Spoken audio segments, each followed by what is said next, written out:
Es una fundación clasista. Es clasista, absolutamente clasista, porque creo que para ellos el periodismo se reduce en los grandes medios. Los datos, las historias, las palabras, la memoria. Un recorrido por el mundo, una vuelta por la esfera pública. Mientras el mundo gira, en Esfera Pública analizamos lo que acontece.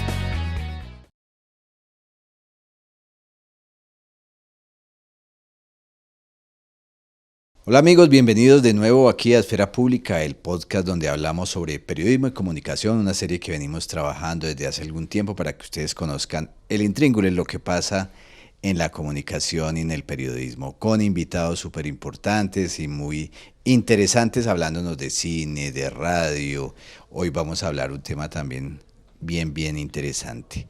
Camila, me alegra tenerte acá. A mí me alegra también estar acá. Hemos tenido invitados muy interesantes, hemos hablado de muchas cosas y hoy traemos algo de actualidad, de tendencia, de tensión. De tensión, sí. Vamos a ver qué sucede. ¿Cómo va a estar esta conversación? ¿Qué te imaginas? No tengo expectativas. Vamos a ver qué sale, qué surge. Hemos tenido personajes de la casa, ¿no? Así es, del Poli. Del Poli. Alguien que estaba haciendo cine o... ¿Cómo era que se llamaba? ¿Stop motion? Stop motion. Sí, Tuvimos sí. también un tatuador.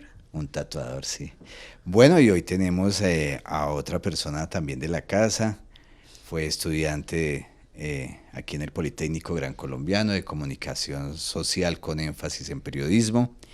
Ella es Lalis, ¿cierto? Influencer, más reconocida en el mundo del debate, de la política, en las redes sociales, especialmente en X, aunque también está en Instagram.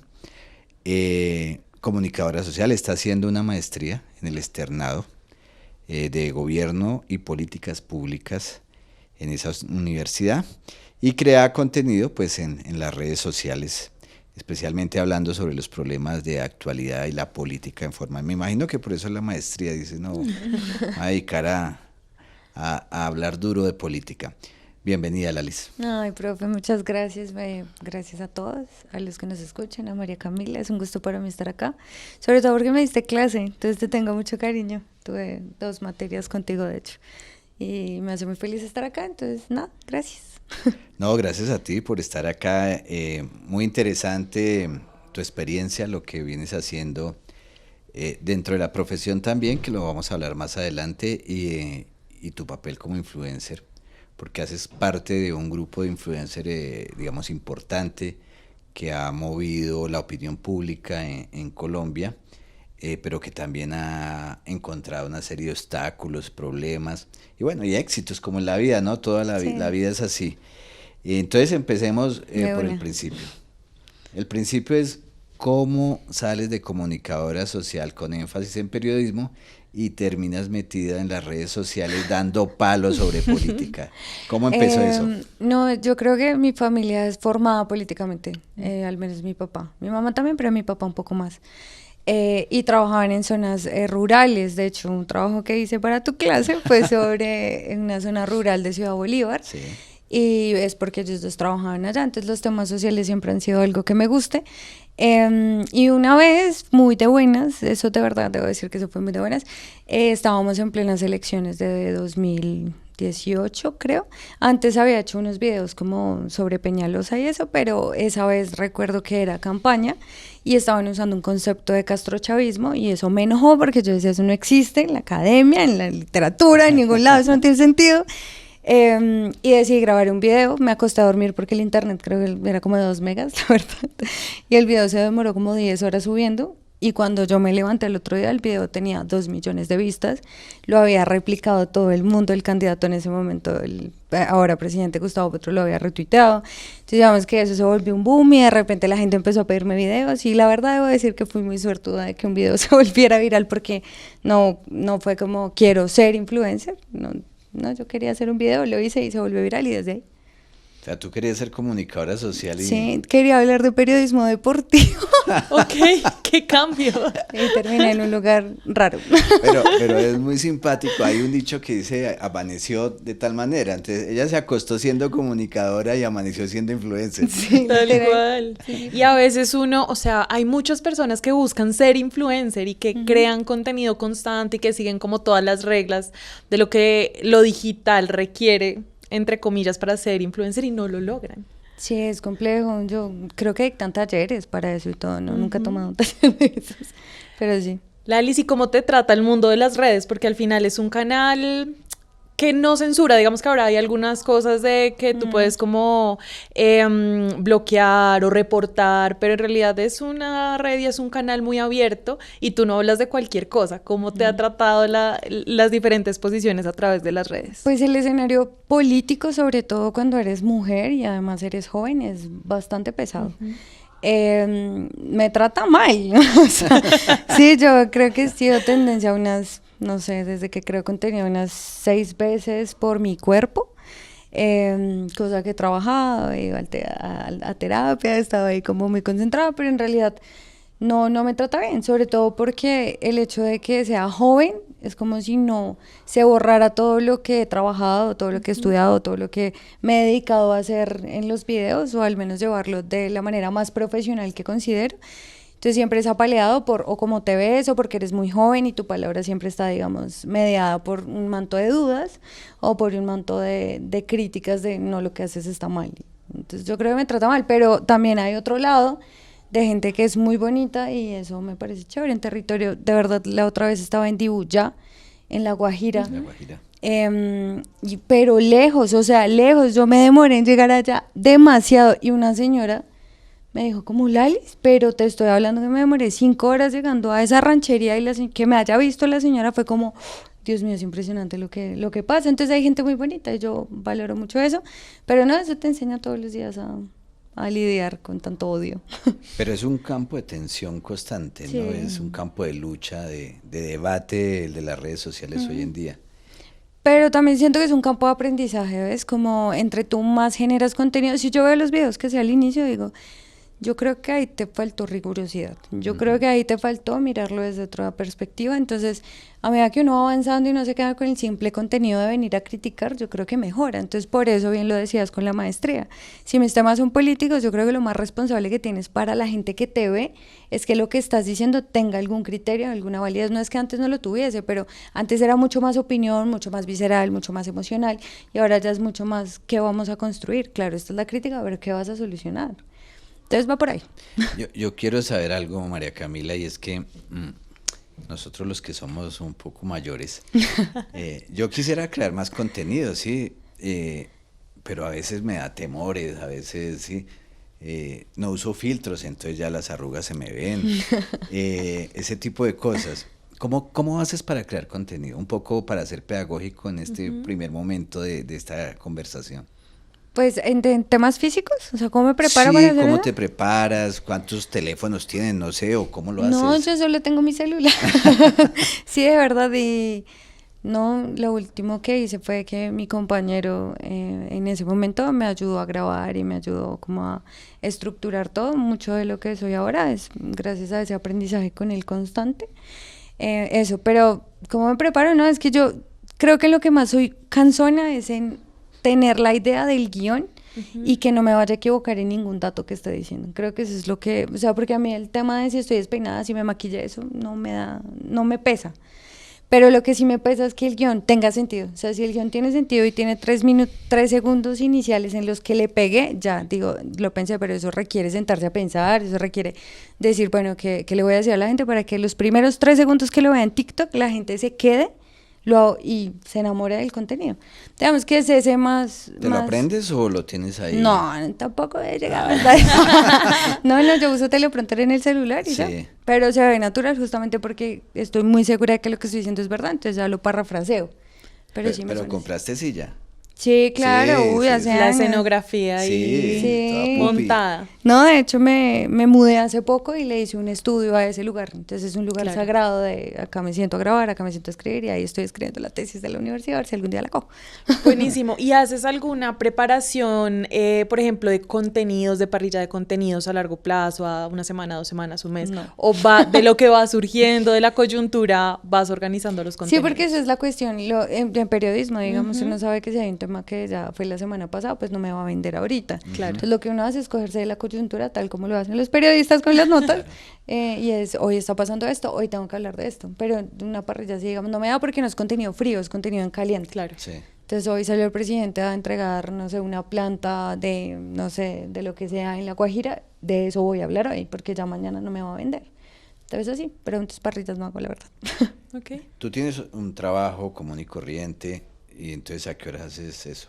Tienes que investigar sobre el tema de todas maneras. Pues que como mi trabajo igual es dentro del escenario político y yo pues todos los días me levanto, mi rutina es escuchar a Julio Sánchez en la W y ahí ya más o menos sé qué pasa y entonces ya luego voy a una fuente oficial de gobierno y luego voy y miro qué dice la prensa, entonces ya es como constato datos y digo, eso que están diciendo no están así porque el decreto dice esto o la resolución dice esto, entonces ahí me meto por otro lado y ya tengo consolidado un guión. No es tan difícil, pero ya llevo muchos años en esto. Ya. Entonces lo último que he aprendido es a leer resoluciones, pero, Sí. pero ahí voy, ahí voy. No, si tú aprendes a leer sentencias, ya las resoluciones también son fáciles. Sí. No le vamos a hacer publicidad a Julio Sánchez, pero Perdón. pero no. Lo que iba a decir es porque es lo mejorcito de lo que hay, Sí. ¿o qué? No sé si sea lo mejorcito, pero al menos hay un debate amplio. Sí. Y entonces hay un cubrimiento más equilibrado, amplio. ¿cierto? Sí, porque si yo escucho Blue, creo que mi día no va a amanecer bien.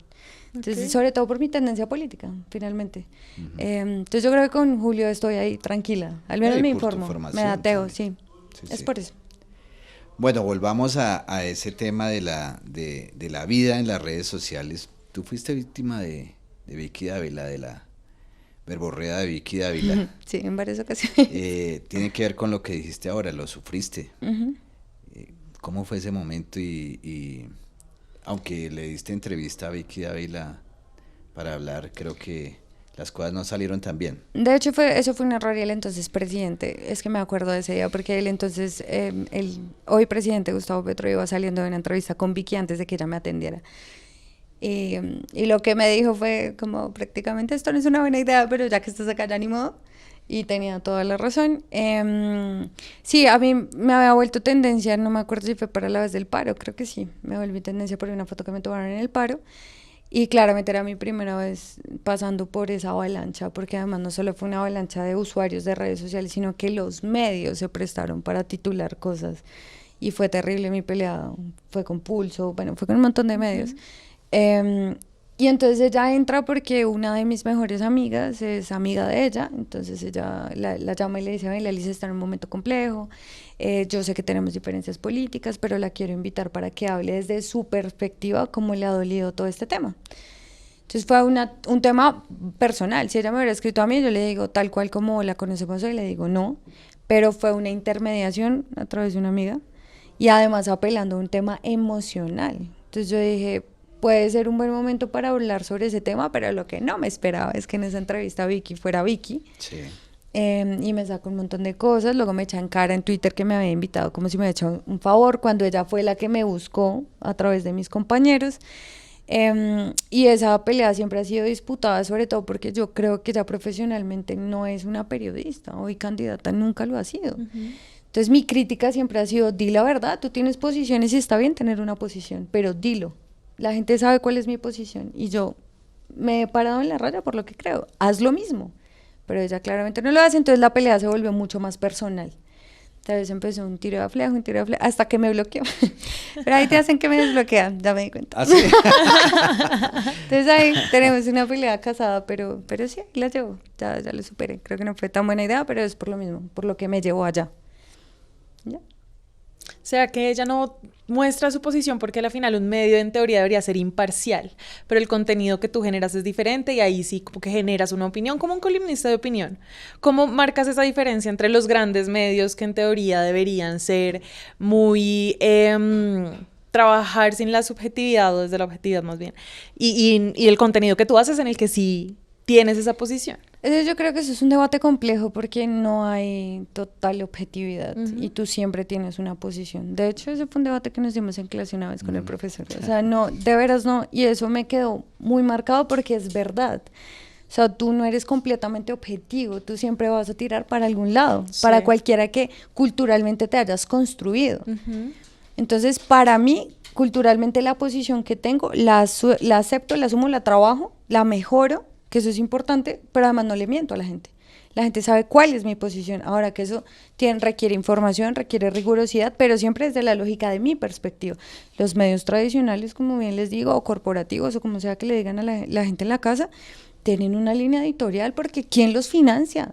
¿Quién los financia? ¿Por qué no decirle la verdad a la gente? Son grupos empresariales que tienen intereses sobre muchos territorios, que tienen intereses dentro de las políticas y las dinámicas del país. Es que eso no es un secreto para nadie. Que alguien a mí me venga a decir que son los más objetivos, eso no es verdad. Y si no, tú lees los medios diariamente, hagan el ejercicio. ¿Cómo cubre una noticia el colombiano? ¿Cómo lo cubre el U? ¿Cómo lo cubre la W? ¿Dónde le dan espacio a las personas que están atacando constantemente a que se defiendan? ¿Dónde hay una contrastación de fuentes? No la hay, porque todos tenemos un interés allí, pero que es lo más sincero y genuino con la gente, decirle lo que no opina. ¿Ya? Para mí. Lo que hacen es información, los influencers, bueno, es que a mí me cuesta un poco de trabajo también porque eso es como quitarle una parte de su ser a varios de ellos. O sea, algunos son profesionales, pero digamos que para poder ubicar a los que nos ven y nos escuchan, lo que hacen los influencers es opinión, es información, o ¿cómo lo llamamos? Contenido, pero no es periodístico. Yo creo que puede ser híbrido, es decir, a mí parte de las molestias que me ha generado crear contenido es que la gente desconozca que yo tengo una profesión y que el periodismo se ha convertido en una profesión de la que todo el mundo alardea que no estudió y que lo ven de una manera sencilla y sencillo no es. Entonces yo tengo compañeros que hacen comunicaciones y no son periodistas, no tengo ningún problema, pero no digas que el periodismo es fácil simplemente porque tú haces comunicación, ¿sí? Eso por un lado. Dos, a mí, en realidad, si me lo preguntan, nosotros hacemos opinión, pero opinión con información, yo creo que es un híbrido, ¿sí? Para decirlo más concreto, porque les digo, la rigurosidad es que yo, para asumir un tema, me tengo que informar. Entonces, a través de fuentes, a través de las cosas que pueda leer, a través de conceptos, a través de un montón de cosas. Esto es un ejercicio riguroso, no es que Lali se paró ahí a opinar que todos se deben ir lejos, no, eso tiene un criterio, sí, pero además eso tiene opinión, pero es la misma posición que yo le he dicho a la gente que tengo y que no he cambiado durante todos estos años. O sea, de hecho, más construida y más sólida y con más bases y más orgullosa de lo que soy, ¿ves? Entonces yo creo que es eso, nosotros hacemos un trabajo de información, pero también de opinión. Ahora, la cuestión es que nosotros no elegimos qué decir y qué no, uno lo dice y la gente lo puede contrastar. Yo creo que eso es, sí tengo muchas veces que le digo a la gente, esto lo saqué de acá y yo normalmente pongo los pantallazos y la gente puede entrar a mirar, tal resolución dice eso, tal, háganlo, eso no lo hacen los medios. El título de un medio es para que venda, pero te da la información ahí, no creo, te toca buscarla, o ya me quedé con estos tres líneas o el titular y ya, yo no hago eso, yo lo explico. Ahora, si tienes un problema y nos debatimos en redes, pero con criterio, esa es la diferencia para mí. Un influenciador, por la sola terminología, moviliza, moviliza o comparte ideas para que las personas sean influenciadas, porque la palabra per se es eso, influenciador. ¿Te consideras influenciadora? ¿Qué responsabilidad sientes que tienes al influenciar con tu contenido, o eres una creadora de contenido? ¿Cómo te ves como en el perfil de lo que haces en las redes sociales? Esa es una constante pregunta que me hago en el psicólogo. Terapia y todo en esfera pública. No, literal, porque yo no soy consciente del poder que tiene eso. Es decir, tú subes un video y finalmente se vuelven números. Entonces tú no eres consciente de la gente que te está viendo. Entonces pues, eso puede tener 1 millón de reproducciones y tú dices, pues, no sabes qué hay detrás de ese millón de reproducciones. Porque no estás viendo a la gente, porque no la ves. Pero ya cuando hay un escenario en el que es público y de repente se te acerca un montón de personas y de repente hay un montón de gente, yo, Dios mío, ¿esto en qué momento ocurrió? Sí, porque uno se queda en la dinámica de su casa, los videos, los sube y si le va bien, bien, y si no, pues también. Pero yo creo que no sé si influenció a la gente de alguna manera, pero lo que sí intento es que hay quien lo haga, mi tía, mi abuela, mi novio, lo que sea, al menos tenga un criterio sólido que respalde lo que estoy diciendo. Ya con eso me quedo. Si la gente lo toma, chévere. Si no, también. Pero no me atrevería a decir como sí, porque no sé. Porque habrá gente que me ve y dice, ay, qué chévere cómo habla, o ay, tiene ojos lindos, o sí. Pero ya la perspectiva que ellos tengan desde ese lado ya es muy de ellos. Tú tienes un trabajo como cualquiera de nosotros, podemos tener un trabajo. Y generalmente cuando uno escucha las críticas a los influenciadores les están pagando por atacar, por ser influenciadores. Pues no sé, vale la pena aclararlo. ¿A ti te pagan para ser influenciadora? No, mi objeto contractual es muy claro. El objeto son prestación de servicios profesionales para apoyo de comunicaciones a una entidad. Y ahí están los informes de gestión y yo creo que ahí no hay ningún criterio que esté mal y el que crea que está mal puede ir bien a la Procuraduría que hagan un estudio contractual de si hay algo que esté mal, pero yo cumplo el contrato tal cual. Y mira que eso se cae por sí solo cuando uno les dice, oye, yo llevo en esto muchísimos años. Antes de que el presidente fuera el presidente, pues llevo en esto, en la calle, con los pelados, trabajamos en territorio, armamos parches, hicimos ollas comunitarias, nos paramos en el paro. Yo llevo en esto un montón, o sea, mi criterio es ¿quién esperaban que ocupara los lugares que nos hemos luchado durante años? ¿No? Nosotros, porque acá llegamos y lo trabajamos, y nosotros llegamos con el presidente, y lo tienen que asumir. Porque ahí, vuelvo y les digo, mi posición política es muy clara y la voy a defender siempre. De eso no hay duda. Sí, sí, literal. Pero tu contenido no tiene nada que ver con tu sueldo, mejor dicho. No, yo hablo de lo que pienso, de lo que siento, pero nunca nadie me ha dicho, oiga, tiene que decir esto o tiene que defender. No, de hecho yo he tenido peleas públicas, no, pues no públicas con el presidente, pero yo sí le doy críticas y le hago críticas y dentro del movimiento es como, pero ¿por qué estás criticando eso? Pues porque no me parece y punto.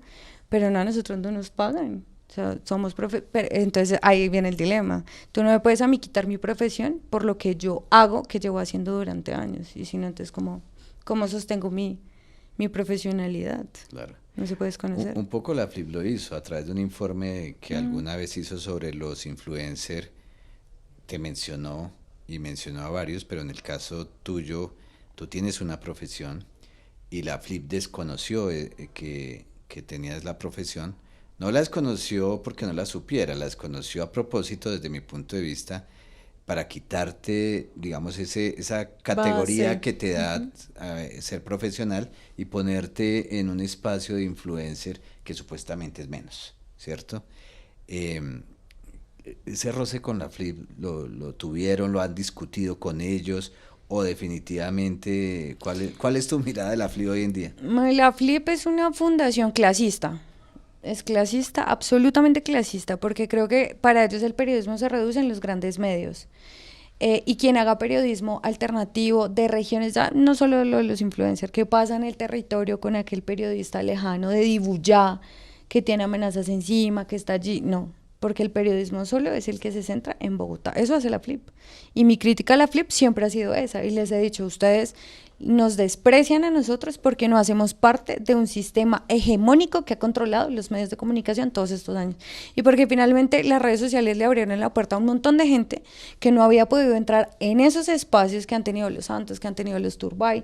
Porque ¿quiénes han sido los grandes periodistas en este país? Las familias que se preparan para hacer poder y para dominar el poder a través de la comunicación. Y el rayo de todos ellos es que entraron un montón de pelados a través de redes sociales a generar mucho más enganche de lo que ellos han hecho. Y el debate ahorita es de credibilidad, ni siquiera de visibilidad. La gente no cree en los medios. ¿Tenemos nosotros la culpa de eso? No, hagan bien su trabajo. Pero la Flip entonces desconoce que nosotros lo somos, porque para ellos, de manera muy clasista, periodista es el que está acá, influencer es el que está acá. Porque ustedes nacieron de la nada. No, perdón, pero nosotros estuvimos luchándonos muchos años esto. Y si nosotros le hablamos a otro tipo de personas y si conectamos con otro tipo de personas, no es nuestra responsabilidad. Y si además demostramos que ustedes mienten de la manera tan nefasta en la que mienten, tampoco es nuestro problema. ¿Sí? Entonces, por eso el ataque es sobre los contratos, no sobre lo que decimos, porque el debate nunca está allí. El debate no es si usted lo que dice usted es verdad o no, porque a mí no me han hecho un video donde me nieguen todo lo que he dicho. Entonces yo no perdí. Pues yo te puedo dar un debate a ti, medio tradicional, donde estás mintiendo. es diferente. A mí me pueden atacar con lo que quieran, o hablemos de la pauta que le dan las entidades públicas a los grandes medios, o de eso no hablamos. ¿Sí me va a entender? Entonces acá, pues, mi crítica puede ser a mi posición, pues yo les critico a ustedes que no son capaces de asumir esa posición. Es clarísimo que no recibes dinero por el contenido que haces, pero un influenciador generalmente busca vivir del contenido que hace. ¿Te han ofrecido en algún momento marcas, líneas de pensamiento, que de alguna forma puedas hacer un contenido que igual esté afín a tu posición, pero que de alguna forma te permita vivir del contenido que haces? ¿O cómo lo manejas? Yo les voy a dar un consejo. El que se dedica al contenido político no va a vivir de redes sociales. O sea, asalariado por Dios los siempre. bendiga. No. Busque trabajo. Sí, hagan otra cosa. No, de verdad, porque cuando tú tienes una posición, sobre todo tan marcada como la mía, a las marcas no les interesa eso. Entonces no te imaginarás a ti un Coca-Cola o un Pepsi diciéndome a mí, oiga, toma. Las pocas publicidades que he hecho son sobre negocios del barrio o negocios no sé, de tenis del Restrepo, ¿sabes? Como de gente del común. Entonces esa es la única publicidad, pero ni siquiera te la pagan porque ¿cómo le dices tú a un microempresario que te ve y te dice, oye, chévere lo que haces, me gusta, me siento reconocida? No, 1 millón, no. A mí me da pena, debo ser sincera, a mí me da pena cobrar pauta. Entonces es muy poca la gente que viene. Yo hago favores, ¿sí? Pero de cosas que sí siento. Por ejemplo, voy a adoptar un gato, entonces le dije a la señora de la fundación como, oye, yo te hago un video para que la gente vaya y te ayude con los gatos. Ya, digamos que hasta ahí llega, pero de verdad alguien que quiera vivir de esto por publicidad, no, no va a pasar, de verdad no va a pasar. La lucha está por el monopolio de la difusión de información, digamos, ya mirando lo más profundo que la pelea que puede haber entre un periodista o un influencer, el debate o es un campo de lucha por mirar quién tiene ese monopolio, porque antes lo tenían los medios masivos o los medios clásicos, como lo llamó un conocido. Entonces, ¿esa es la lucha? ¿Quién Sí. puede difundir o no difundir información? Claro, ese es el monopolio del poder y el control que tú puedas tener, porque toda la vida ha sido así. Es decir, reitero que un grupo empresarial tiene medios, tiene empresas, tiene equipos de fútbol y los medios se alimentan a través de eso. Entonces, que lleguen a democratizar la comunicación un par de personas que además me están compitiendo a mí, están diciéndome que yo no estoy siendo veraz con lo que digo, pues ahí hay un problema. O sea, es que ahí hay un odio muy visceral. Yo escuchaba a Néstor Morales hablar de nosotros y referirse de la manera más clasista posible, haciéndonos ver como si uno fuera pues un culicagado, perdón la palabra, que no sabe lo que está diciendo, desconociendo no sé qué, igual es abogado, desconociendo que yo soy periodista. ¿Por qué no nos damos un debate real sobre eso? Pero claro que es una pelea del monopolio de la información que toda la vida han tenido y que ahora resulta que hay 12, 15 personas más porque hemos crecido y en territorio hay mucha más gente que está hablando, que está poniendo los problemas allí, que les están quitando ese espacio. Entonces imagínate, estás perdiendo plata, credibilidad y formas. O sea, la pelea es pesada. Ahora, la diferencia es que ellos tienen mucha plata para pelear, nosotros no. Lo hacemos con un celular. Tú eres una periodista joven, con años de experiencia, pero ¿qué le dirías desde lo que has vivido a esos periodistas que están saliendo en este momento y que quieren dedicarse a ser influencer y de pronto en la línea en la que tú lo haces, en contenido político? Yo creo que debería ser muy genuino, ¿ves? Pero las redes sociales me han enseñado eso, como que yo nunca he tenido un filtro, de verdad, nunca he tenido un filtro, ninguno, en la creación de contenido. La persona que viene en redes sociales es la persona que está acá sentada con ustedes y la persona que comparte su vida con otra persona, ¿sí? Es la misma persona. Y yo creo que eso, y lo que pasa es que a veces yo siento que son muy como claro, la tendencia es esta, debo actuar así, y yo creo que eso finalmente no te conecta con la gente porque no eres tú. Entonces, para crear contenido, yo creo que debería ser como sean ustedes mismos, sean genuinos. Yo puedo decir, soy de barrio, me encanta, a mí me encanta jugar bolirranos, yo solo comparto, ¿sí me va a entender? O sea, yo no estoy en una lógica de, ay, es que acá no. Entonces, no sé, eso genuino, yo siento que es lo que te conecta con la más. gente. O sea, ¿nunca te has pegado un trend? No, bueno, hasta hace poco que me creé otra cuenta de TikTok, por cierto, síganme. Para eso, de hecho, como para decir, bueno, voy a explorar otras vías. Pero sí es más eso. Y al periodismo actual, no, pues mucha fuerza. No, de verdad, pero yo siento que en un punto, cuando yo salí de la universidad, decía, ¿y dónde me van a recibir? Sí, O sea, claro. es que el periodismo es una vaina de mucha demanda, pero muy poca oferta, en serio. Tal Ahora que cual. han crecido más los medios, hay cooperación internacional y están los medios digitales que Sí, finalmente te y hay ayudan un los montón. emprendimientos de todas maneras. Pero yo creo que péguense a lo innovador que puede ser la comunicación desde la perspectiva de las redes sociales. Creo que ahí está el plus, ¿no? Yo tengo peleas con un ex compañero laboral porque es un señor que hizo televisión toda su vida. Y yo soy una chica, pues no nativa digital, no, tampoco tengo 20 años, pero digamos que manejo redes sociales, entonces para mí era una pelea en la que él no entendía que la televisión ya no se traslada a YouTube. Y yo, pero que no se traslada a YouTube, eso tiene otro formato, eso tiene otra dinámica. Entonces yo creo que el plus está en meterle más creatividad a temas innovadores dentro de la comunicación. Pero hay una cosa, Lalis, cuando fuiste estudiante mía, eh, uno era mamón con el tema de tienen que leer, tienen que prepararse, tienen que profundizar. Eso no ha cambiado. No. Digamos, porque tú lo dijiste ahora, si mirara mis videos de antes, de pronto necesitarías más información o mayor profundidad. Eh, Hay que seguir con trabajando, estudiando, profundizando, para poder hacer buen contenido. Sí, eso es una lucha diaria. O sea, uno tiene que avanzar, sobre todo por el bien de la gente, porque es que lo que uno hace es finalmente para todos. Sí, o sea, el periodismo finalmente le llega a todo el mundo. Entonces allí hay una responsabilidad, no solo personal de, ven, tienes que mejorar el debate, debes dejar de ser tan emocional, ser mucho más racional. Alguna vez alguien que admiro mucho me dijo que era muy escueta al hablar. Sí, me lo dijo serio. Y yo decía, sí, es cierto, porque yo estoy acostumbrada a otras lógicas. Entonces tú todo el tiempo estás aprendiendo. Entonces yo en mi maestría aprendí un montón de cosas, me volví mucho más estratégica, mucho más metódica, porque cuando uno escribe una tesis eso requiere, pues de verdad sentarse a que tu cabeza tenga un orden. Entonces me he vuelto así para el trabajo. No sé, uno constantemente está avanzando.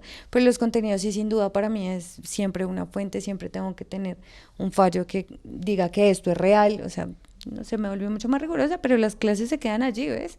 Como no te puedes quedar con lo que tú opinas, porque pues la opinión puede ser irrelevante. Sí, profe, aprende mucho de ti.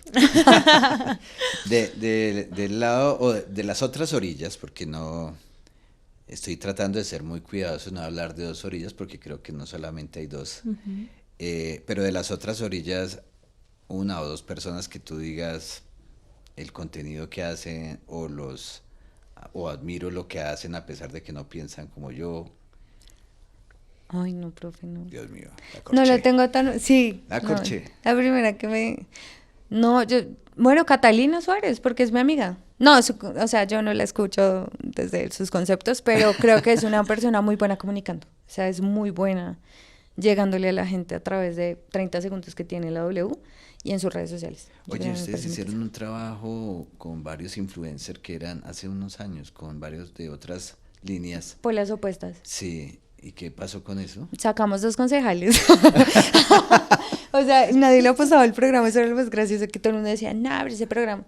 Sacamos 2 concejales. Carrillo fue el concejal más votado en Bogotá y Heidi fue otra concejal. Bueno, que Heidi tiene además trabajo de campo, ¿no?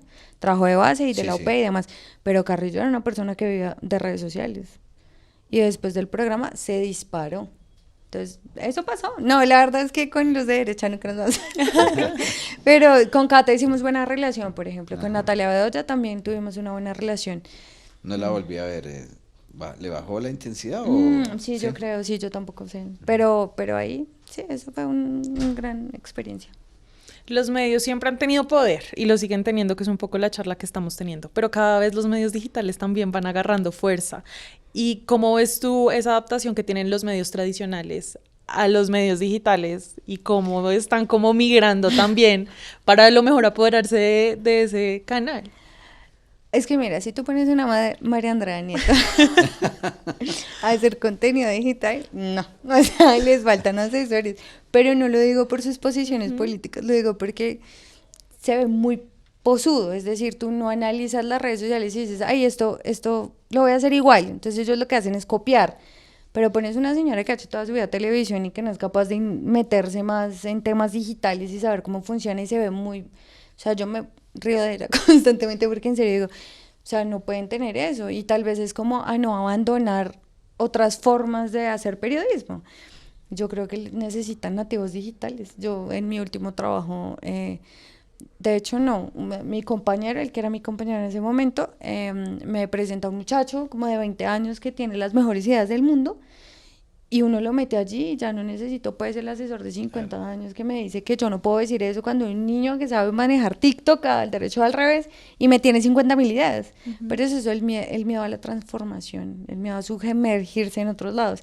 Ahora que lo hagan, no sé si les haré bien, pero pues lo pueden hacer. Que es lo que Igual, hace igual Simón. y si hay algunas líneas de éxito como La Puya, como Las Igualadas. Sí, pero ellos son personas jóvenes que entendieron cómo funciona la dinámica, no lo hacen al modo del espectador. Sí. Lo que uno menos nota es que eso es del espectador, ¿sí? En el contenido en sí, en la línea editorial, por supuesto. Pero, ¿sí? O sea, no tienes que, no es tan obvio que sea el espectador. Tú ves un contenido que es fresco, novedoso y tal, y todos son jóvenes y son chéveres y le apuestan a la innovación desde la comunicación. Bueno, pero yo tengo que hacer una defensa de la gente un poquito mayor. Yo, también hay o influencer o creadores de contenido, digamos, con Claro, alguna de edad. acuerdo. Es más, he visto algunos muy mayores que son muy buenos. El profe Julio es excelente, Ujú. yo lo amo. No le entiendo nada, pero lo amo. Pero Es sí, entonces. efectivamente, creo que tiene más que ver con hacer el chip para poder La entrar a ese transformación. entorno, ¿cierto? Ujú. Sí. A ese entorno. Yo creo que se puede, ¿sabes? Y hacer parte de a los jóvenes, que son finalmente quienes consumen eso. ¿Por qué no preguntarles? Sí, pero desde una posición de soberbia no funciona. Con más apertura. Y lo digo porque trabajo, ¿verdad? Con gente que es como, no, pero lo puedes hacer diferente, pero es un miedo al cambio, tal vez. Sí. ¿De qué te arrepientes en las redes ¿En la vida? sociales? Aparte porque en las Uy, redes, no. aparte porque lo que se sube en redes por Sí, siempre queda eso, ahí, queda o ahí. sea, no hay Se lo- opción. Que me arrepiento. No, yo he sido muy cuidadosa con lo que subo. No creo que me... No siento que la haya cagado en algo, no. De ni en ¿Y tu nada. familia cómo ha vivido este tema? Pues, No, porque- ellos siempre ¿Sí? me ¿Bien? tiran aguante. Son gente Además, linda. porque nos contabas al inicio que vienen mucho también de una Sí. línea de pensamiento político muy marcada. Pero ellos no, yo lo que sí hago es responsabilidad con la gente que me rodea, entonces yo a la gente que me rodea, mis papás, son cosas que no publico. O sea, he sido muy cuidadosa, ¿verdad? Desde el primer día he sido muy cuidadosa con lo que subo, entonces no me arrepiento de nada. ¿Saben cómo no? No tengo algo allí que me genere frustración, no. Otras cosas sí, pero esa no. Bueno, un poco para ir cerrando, es claro y lo has dicho, menos mal lo dijiste en esta entrevista, tienes muy clara tu posición ideológica, hay una defensa a este gobierno, ¿cierto? O a este proyecto político que está hoy gobernando. En ese sentido, ¿cuál es como el balance que haces? Me gustaría también saber desde tu punto de vista el balance que haces de este gobierno en lo que va y que ya empezó su tramo final. El balance, yo creo que el balance es positivo, pero depende de la perspectiva donde se le vea. No se puede medir al gobierno Petro, al gobierno Duque, que es el más reciente, bajo los mismos índices porque no son apuestas similares. Porque si entramos a la minucia de lo que ha pasado con tierras, en tierras se ha avanzado. En víctimas se ha avanzado. O sea, yo creo que hay unas lógicas que le permiten a uno decir, yo voté por esto. Finalmente yo estoy muy orgullosa de mi voto porque era lo que se necesitaba en ese momento. Si vamos a la educación pública, pues allí hay unos aumentos importantes. No sé, mi descripción general es que a lo que él prometió va caminando. Ya si lo hacemos desde mi perspectiva profesional, la batalla con los medios ha sido muy pesada porque hay demasiada desinformación. Y eso es lo que le ha jugado en contra al presidente, porque el presidente ha tenido que defenderse constantemente de los ataques que se le hacen, y el que pega primero pega dos veces. Entonces, no sé, el día que armaron el drama de que iba a haber racionamiento de gas. Pero abajo decía, en Cartagena. Pero dijeron que todo el país iba a quedar sin gas. Eso fue terrible, además, porque eso te trae una crisis económica. O sea, eso es gravísimo. Claro. Y pelear constantemente con eso es muy complicado. Yo creo que uno de los errores más grandes ha sido la comunicación y el manejo de esa información. Ha sido una pelea y por eso nosotros entramos al baile y por eso nosotros somos constantemente atacados. Pero para no irme por las ramas, yo me siento muy contenta de lo que se ha hecho, esperando que las cosas pasen, que se venga la consulta, que la gente la salga a votar a las calles y que se aprueben, porque finalmente es la consolidación de lo que el presidente ha venido prometiendo durante años. Pues yo sí me siento muy contenta. Pero tú crees que hay fallas en comunicación. Ah, total, no todas. Nada más porque somos muy nuevos haciendo esto también. O sea, es decir, la comunicación institucional tiene unas lógicas y unas dinámicas. Y claro, nosotros venimos de lo popular, de lo alternativo, de cómo nos movemos allí, pero también pues la ley está ahí, entonces también hay que cumplir algunas cosas. Y siento que esa pasionalidad nos ha sesgado un poco en temas de, no sé, el gobierno dejó de pagar pauta. Y eso se nota, ¿sí? Claro. Pero porque también era una pelea de poder. Entonces te sigo dando plata a ti. ¿No? Hay más medios alternativos. Y no hablo de nosotros. No hablo de los influencers. Hablo de las emisoras comunitarias. Los medios comunitarios, claro. Que están allí todo el día. Que de verdad lo hacen por amor al arte. Porque pregúntale a un director de medio alternativo comunitario cuánto se gana. ¿Sí? Y cómo ha tenido que sacar adelante su emisora. Pero no nosotros dándole todo ese poder a los medios. Entonces yo creo que esa pelea ha generado todo lo que ha generado, ¿sí? Pero sí, errores en comunicación absolutos. Y creo que hay mucha gente que no ha sabido comunicar, que no han sabido vender los logros. Tenemos logros maravillosos, el tren, ¿sí? Porque nadie habla de eso. Eso es importantísimo y nadie lo dice, ¿ves? Entonces yo creo que ahí ha sido una de las fallas, la verdad.